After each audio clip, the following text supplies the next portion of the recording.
BJP होबे कि TMC होबे, क्या बंगाल में खेला होबे। देखिए कई सवाल जो है अभी उठ रहे हैं क्योंकि बंगाल में विधानसभा का चुनाव है और वहां पर बीजेपी की तरफ से तमाम तैयारियों को मुकम्मल किया गया था।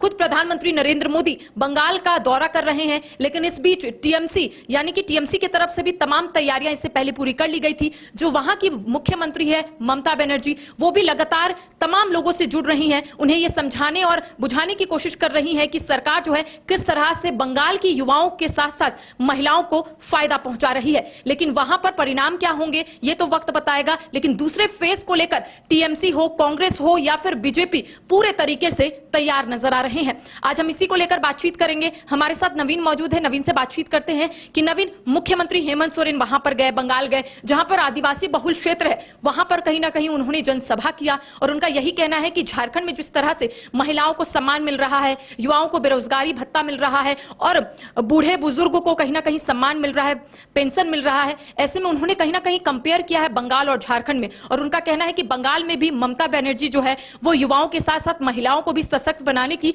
एक दिशा में आगे बढ़ रही है। बिल्कुल, देखिए झारखंड मुक्ति मोर्चा की जो आइडियोलॉजी है और झारखंड मुक्ति मोर्चा जिस तरीके से विकास योजनाओं को धरातल पर उतारती है, कहीं ना कहीं टीएमसी से मैच करने की कोशिश हेमंत सोरेन कर रहे हैं। यही वजह है कि वो बंगाल में जनसभाओं में इन चीजों का जिक्र कर रहे हैं। और देखिए, जब उन्होंने ये घोषणा की थी कि वो बंगाल में कांग्रेस के लिए नहीं बल्कि टीएमसी के लिए प्रचार करेंगे, तो ये बातें उसी समय से स्पष्ट थी कि मुख्यमंत्री जब बंगाल जाएंगे तो झारखंड की जो योजनाएं हैं, जो यहां पर प्रभावी हैं, लोगों तक उसका प्रभाव पड़ता है, उसको वो बंगाल जाकर उठाएंगे। और आपने सही कहा कि मैया योजना यहां पर जो चल रही है इस वक्त, इसके अलावा बेरोजगारों को जो भत्ता दिया जाता है उसका वहां पर उन्होंने जिक्र किया है। वहां पर भी देखिए लक्खी भंडार योजना जो है वो टीएमसी सरकार की ओर से चलाई जा रही है। तो ये दोनों को मैच करके ये सीएम का संदेश वहां बंगाल की जनता को पहुंचाना, ये स्पष्ट करता है कि हमारी सरकार जैसे काम कर रही है और जिसका फायदा महिलाओं को मिल रहा है। अगर आप बंगाल में टीएमसी की सरकार को चुनते हैं, टीएमसी को अगर आप वोट करते हैं, तो आपको भी ये फायदा निरंतर मिलता रहेगा। इसके अलावा देखिए, हेमंत सोरेन एक आदिवासी लीडर हैं, एक देश के बड़े आदिवासी नेता के रूप में उनकी पहचान बन रही है। चाहे आप अभी जो असम के चुनाव बीते दिनों संपन्न हुए, वहां पर भी उन्होंने जो टी ट्राइब वहां की जो पॉपुलैरिटी है, जो समुदाय है, उसको वहां पर उन्होंने साधने की कोशिश की। वहां पर लगातार अपनी पत्नी के साथ जाकर कैंपेन किया।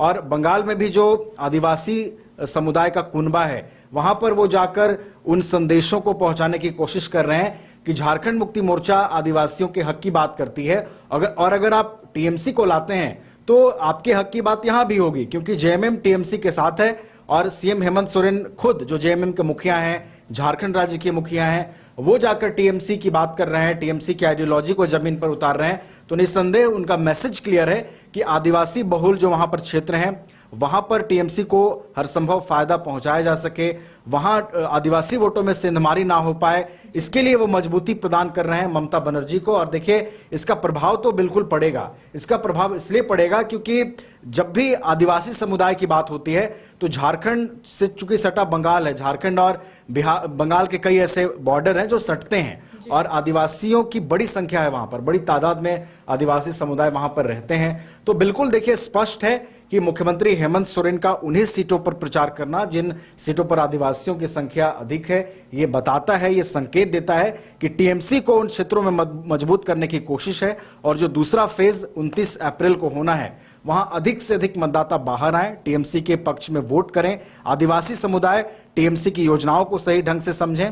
इसकी कोशिश हेमंत सोरेन ने की है और इसका फायदा देखिए आपको चुनाव में होता हुआ नजर आएगा टीएमसी के लिए। तो देखिए, बंगाल में विधानसभा का चुनाव है और मुख्यमंत्री ममता बनर्जी पूरे तरीके से तैयार है, लगातार जनता से मिल रही हैं और जो टीएमसी का विजन है वो जनता के समक्ष रखने की कोशिश कर रही है। लेकिन दूसरी ओर बीजेपी की तरफ से कई स्टार प्रचारक जो है वो बंगाल पहुंच रहे हैं। खुद प्रधानमंत्री नरेंद्र मोदी का दौरा जो है वो बंगाल में है। इसके साथ ही अमित शाह जो है हाल ही के दिनों में पुरुलिया पहुंचे थे और उनका यही कहना था कि अगर बंगाल में बीजेपी की सरकार आती है तो कुड़माली को 8वीं अनुसूची में शामिल करेंगे। तो कई वादे जो है वो बीजेपी की तरफ से किए जा रहे हैं, कई वादे जो है कांग्रेस की तरफ से किए जा रहे हैं और टीएमसी की तरफ से ये कहा जा रहा है कि सरकार किस तरह से काम की है, कैसे यहाँ के लोगों को फायदा मिला है। उन तमाम बातों का जिक्र जो है ममता बनर्जी के साथ साथ टीएमसी के तमाम जो विधायक है, सांसद है, वो करते हुए नजर आ रहे हैं। आखिर 4 मई को परिणाम क्या होगा, आखिर जनता किसे अपना आशीर्वाद देगी, ये वक्त बताएगा।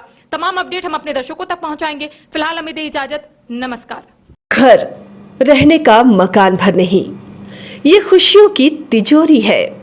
दरवाजे पर दस्तक देता पड़ोस, खिड़कियों से उमड़ आता आसमां, तारों में उलझी ऐसी न जाने कितनी दास्तां।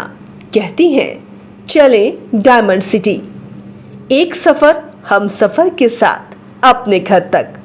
Diamond city, life long bonding, 500 से ज्यादा खुशहाल डायमंड परिवार। जल्दी करें, सिर्फ 200 फ्लैट बाकी। आज ही बुक करें अपना आशियाना। क्रिकेट के विश्व मंच पर छा रही हैं रांची की प्रतिभाएं। इन प्रतिभाओं को संवार रहा है जेके इंटरनेशनल क्रिकेट एकेडमी। अनुभवी कोच की देखरेख, सुविधाओं से लैस जेके क्रिकेट एकेडमी अनुशासन और आत्मविश्वास का विश्वास भरा सफर।